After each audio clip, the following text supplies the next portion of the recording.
Наурызға бөгенбелердің уақытында білекпен найзамен келді сол дұшпандар, қазір көзге көрінбейтін осындай идеологиямен кіріп келді. Қазір осылай бөліне беретін болсаң, болашақта мына мешіт жабылады. Сол кезде бірақ айтпа. Неге мына мешітіміз жабылып қалды біздің Иманғали мешітіміз?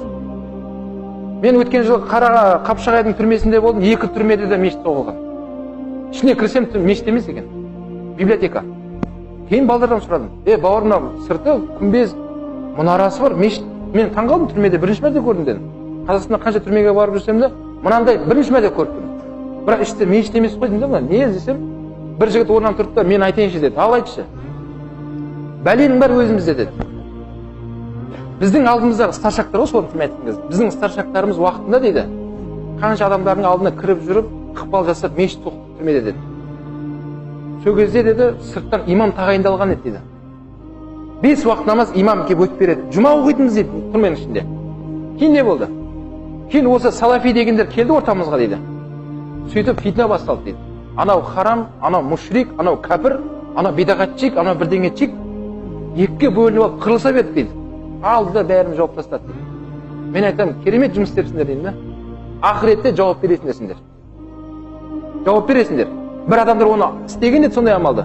Біреулер соны жауап кетті. Мен айтайын, салафи жігіттер болса, қазір қалыңыздар сөйлесейік. 25 жылдың ішінде адам қызығатындай еш нәрсе көріп тұрған жоқсың. Не ғылымды ойлап тапқан жоқсыңдар. Не адам сүйсінетіндей бір қылықтарыңды көріп тұрғаның жоқ. Ондай болмайды, бауырлар. Бұл дін деген аманат. Пайғамбар алейхиссалам хадисінде баширу уа тунафиру. Сүйіншілеңдер, қашырмаңдар. Яссир уа туассиру. Ауырлатпаңдар, жеңілдетіңдер пайғамбар алейхиссалам. Ал осы ағымның жолын қарайтын болсақ, бауырлар, олардан еш нәрсе бір көріп тұрғанымыз жоқ. 25 жыл ішінде тәуелсіздік алдық. Алхамдулилlah, мешіттеріміз көркейіп келе жатыр. Өткен жылы Алматының орталық мешітінде мынандай фитна шықты.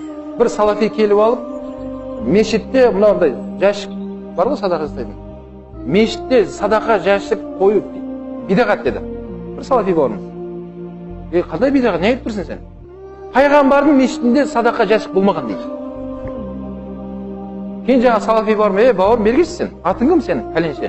Сен де садақа тастамайсың ба мешітке не? Жоқ, тастамаймын дейді. Бидағат қой ол дейді. Онда сен мешітке келме екінші намазға. Мына мешіт садақа тастап жатқан адамдардың мешіті. Бізде үкіметте мешітке ақшаға бөлінбейді ақша. Бюджетте ол қарастырылмаған. Мешіт қалай свет жанып тұр, су қалай дәретханада істеп тұр. Теплый полдың үстінде намаз оқып отырсың сен. Ойланбайсың ба?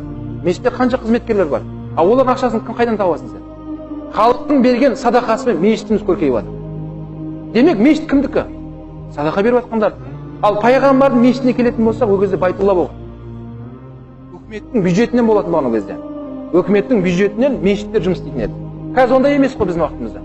Екінші мына мешітке аяғыңды баспа деп, өзі соны тілеп алды да жаңа бауырымыз. Бауыр, ондай фитна шығармаңыздар. Адам қарау керек, жан-жағыңа қара. Не болып жатқанын есепте, сұра маманнан. Одан кейін барып бір нәрсе айт. Көлеңкеде тұрып алып тас лақтырып бәріміз қолымыздан келеді. Сол үшін бауырларыма, дін аманат. Бәрімізге аманат. Бұл дінді ертең түсіп аламыз бәріміз.